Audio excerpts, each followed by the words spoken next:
Recording by Jason Bennett. The Middle Toe of the Right Foot by Ambrose Bierce. It is well known that the old Manton house is haunted.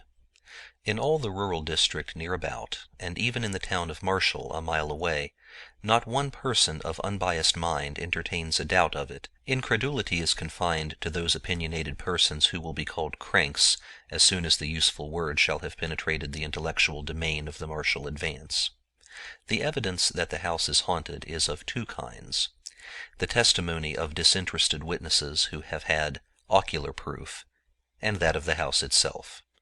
The former may be disregarded and ruled out on any of the various grounds of objection which may be urged against it by the ingenious, but facts within the observation of all are material and controlling. In the first place, the Manton house has been unoccupied by mortals for more than 10 years, and with its outbuildings is slowly falling into decay, a circumstance which in itself the judicious will hardly venture to ignore. It stands a little way off the loneliest reach of the Marshall and Harriston road, in an opening which was once a farm and is still disfigured with strips of rotting fence, and half covered with brambles overrunning a stony and sterile soil long unacquainted with the plough. The house itself is in tolerably good condition, though badly weather-stained and in dire need of attention from the glazier, the smaller male population of the region having attested in the manner of its kind its disapproval of dwelling without dwellers.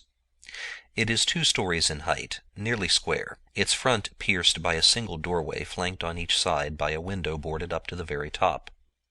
Corresponding windows above, not protected, serve to admit light and rain to the rooms of the upper floor. Grass and weeds grow pretty rankly all about, and a few shade trees, somewhat the worse for wind, and leaning all in one direction, seem to be making a concerted effort to run away. In short, as the Marshalltown humorist explained in the columns of the Advance, the proposition that the Manton house is badly haunted is the only logical conclusion from the premises. The fact that in this dwelling Mr. Manton thought it expedient one night some 10 years ago to rise and cut the throats of his wife and 2 small children, removing at once to another part of the country, has no doubt done its share in directing public attention to the fitness of the place for supernatural phenomena. To this house, one summer evening, came 4 men in a wagon. 3 of them promptly alighted, and the one who had been driving hitched the team to the only remaining post of what had been a fence. The 4th remained seated in the wagon. "Come," said one of his companions, approaching him, while the others moved away in the direction of the dwelling. "This is the place." The man addressed did not move. "By God," he said harshly, "this is a trick, and it looks to me as if you were in it." "Perhaps I am," the other said, looking him straight in the face and speaking in a tone which had something of contempt in it. "You will remember, however, that the choice of place was, with your own assent, left to the other side. Of course, if you are afraid of spooks—" "I am afraid of nothing," the man interrupted with another oath, and sprang to the ground. The 2 then joined the others at the door, which one of them had already opened with some difficulty, caused by rust of lock and hinge. All entered. Inside it was dark, but the man who had unlocked the door produced a candle and matches and made a light. He then unlocked a door on their right as they stood in the passage. This gave them entrance to a large, square room that the candle but dimly lighted. The floor had a thick carpeting of dust, which partly muffled their footfalls. Cobwebs were in the angles of the walls and depended from the ceiling like strips of rotting lace, making undulatory movements in the disturbed air. The room had 2 windows in adjoining sides, but from neither could anything be seen except the rough inner surfaces of boards a few inches from the glass. There was no fireplace, no furniture. There was nothing besides the cobwebs and the dust. The 4 men were the only objects there which were not a part of the structure. Strange enough they looked in the yellow light of the candle. The one who had so reluctantly alighted was especially spectacular. He might have been called sensational. He was of middle age, heavily built, deep-chested and broad-shouldered. Looking at his figure, one would have said that he had a giant's strength; at his features, that he would use it like a giant. He was clean-shaven, his hair rather closely cropped and gray. His low forehead was seamed with wrinkles above the eyes, and over the nose these became vertical. The heavy black brows followed the same law, saved from meeting only by an upward turn at what would otherwise have been the point of contact. Deeply sunken beneath these glowed in the obscure light a pair of eyes of uncertain color, but obviously enough too small. There was something forbidding in their expression, which was not bettered by the cruel mouth and wide jaw. The nose was well enough, as noses go. One does not expect much of noses. All that was sinister in the man's face seemed accentuated by an unnatural pallor. He appeared altogether bloodless. The appearance of the other men was sufficiently commonplace. They were such persons as one meets and forgets that he met. All were younger than the man described, between whom and the eldest of the others, who stood apart, there was apparently no kindly feeling. They avoided looking at each other. "Gentlemen," said the man holding the candle and keys, "I believe everything is right. Are you ready, Mr. Rosser?" The man standing apart from the group bowed and smiled. "And you, Mr. Grossmith?" The heavy man bowed and scowled. "You will be pleased to remove your outer clothing." Their hats, coats, waistcoats, and neckwear were soon removed and thrown outside the door in the passage. The man with the candle now nodded, and the fourth man, he who had urged Grossmith to leave the wagon, produced from the pocket of his overcoat 2 long, murderous-looking bowie knives, which he drew now from their leather scabbards. "They are exactly alike," he said, presenting one to each of the 2 principals, for by this time the dullest observer would have understood the nature of this meeting. It was to be a duel to the death. Each combatant took a knife, examined it critically near the candle, and tested the strength of blade and handle across his lifted knee. Their persons were then searched in turn, each by the second of the other. "If it is agreeable to you, Mr. Grossmith," said the man holding the light, "you will place yourself in that corner." He indicated the angle of the room farthest from the door, whither Grossmith retired, his second parting from him with a grasp of the hand which had nothing of cordiality in it. In the angle nearest the door, Mr. Rosser stationed himself, and after a whispered consultation his second left him, joining the other near the door. At that moment the candle was suddenly extinguished, leaving all in profound darkness. This may have been done by the draught from the open door. Whatever the cause, the effect was startling. "Gentlemen," said a voice which sounded strangely unfamiliar in the altered condition affecting the relations of the senses, "gentlemen, you will not move until you hear the closing of the outer door." A sound of trampling ensued, then the closing of the inner door, and finally the outer one closed with a concussion which shook the entire building. A few minutes afterward, a belated farmer's boy met a light wagon which was being driven furiously toward the town of Marshall. He declared that behind the 2 figures on the front seat stood a third, with its hands upon the bowed shoulders of the others, who appeared to struggle vainly to free themselves from its grasp. This figure, unlike the others, was clad in white, and had undoubtedly boarded the wagon as it passed the haunted house. As the lad could boast a considerable former experience with the supernatural, thereabouts his word had the weight justly due to the testimony of an expert. The story, in connection with the next day's events, eventually appeared in the Advance, with some slight literary embellishments and a concluding intimation that the gentleman referred to would be allowed the use of the paper's columns for their version of the night's adventure. But the privilege remained without a claimant. The events that led up to this duel in the dark were simple enough. One evening 3 young men of the town of Marshall were sitting in a quiet corner of the porch of the village hotel, smoking and discussing such matters as 3 educated young men of a southern village would naturally find interesting. Their names were King, Sancher, and Rosser. At a little distance within easy hearing, but taking no part in the conversation, sat a fourth. He was a stranger to the others. They merely knew that on his arrival by the stagecoach that afternoon he had written in the hotel register the name Robert Grossmith. He had not been observed to speak to anyone except the hotel clerk. He seemed, indeed, singularly fond of his own company, or as the personnel of the Advance expressed it, grossly addicted to evil associations.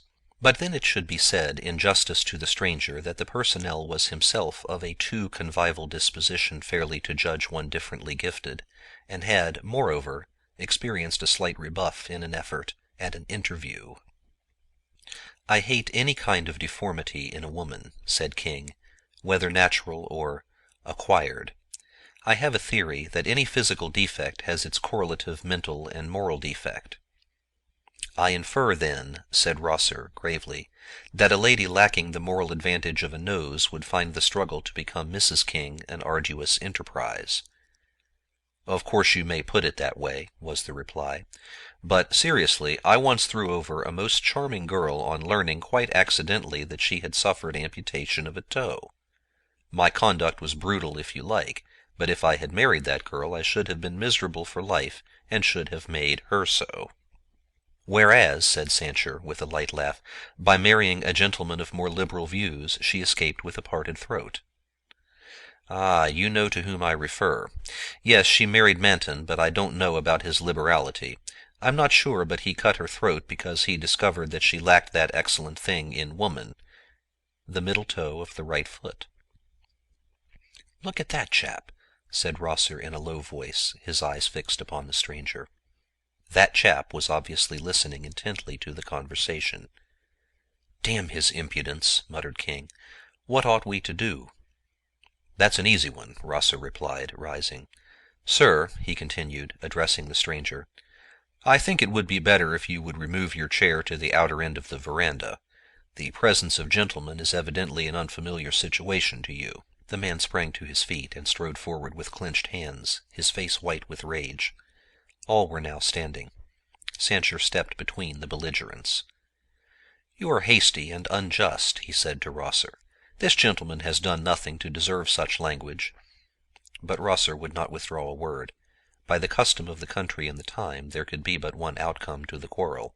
"I demand the satisfaction due to a gentleman," said the stranger, who had become more calm. "I have not an acquaintance in this region. Perhaps you, sir," bowing to Sancher, "will be kind enough to represent me in this matter." Sancher accepted the trust, somewhat reluctantly it must be confessed, for the man's appearance and manner were not at all to his liking. King, who during the colloquy had hardly removed his eyes from the stranger's face and had not spoken a word, consented with a nod to act for Rosser, and the upshot of it was that, the principals having retired, a meeting was arranged for the next evening. The nature of the arrangements has been already disclosed. The duel with knives in a dark room was once a commoner feature of southwestern life than it is likely to be again. How thin a veneering of chivalry covered the essential brutality of the code under which such encounters were possible, we shall see. In the blaze of a midsummer noonday, the old Manton house was hardly true to its traditions. It was of the earth, earthy. The sunshine caressed it warmly and affectionately, with evident disregard of its bad reputation. The grass greening all the expanse in its front seemed to grow, not rankly, but with a natural and joyous exuberance, and the weeds blossomed quite like plants. Full of charming lights and shadows, and populous with pleasant-voiced birds, the neglected shade-trees no longer struggled to run away, but bent reverently beneath their burden of sun and song. Even in the glassless upper windows was an expression of peace and contentment due to the light within. Over the stony fields the visible heat danced with a lively tremor incompatible with the gravity which is an attribute of the supernatural. Such was the aspect under which the place presented itself to Sheriff Adams and two other men who had come out from Marshall to look at it. One of these men was Mr. King, the sheriff's deputy. The other, whose name was Brewer, was a brother of the late Mrs. Manton. Under a beneficent law of the state relating to property which had been for a certain period abandoned by an owner whose residence cannot be ascertained, the sheriff was the legal custodian of the Manton farm and appurtenances thereunto belonging. His present visit was in mere perfunctory compliance with some order of a court, in which Mr. Brewer had an action to get possession of the property as heir to his deceased sister. By a mere coincidence, the visit was made on the day after the night that Deputy King had unlocked the house for another and very different purpose. His presence now was not of his own choosing. He had been ordered to accompany his superior, and at the moment could think of nothing more prudent than simulated alacrity in obedience to the command. Carelessly opening the front door, which to his surprise was not locked, the sheriff was amazed to see, lying on the floor of the passage into which it opened, a confused heap of men's apparel.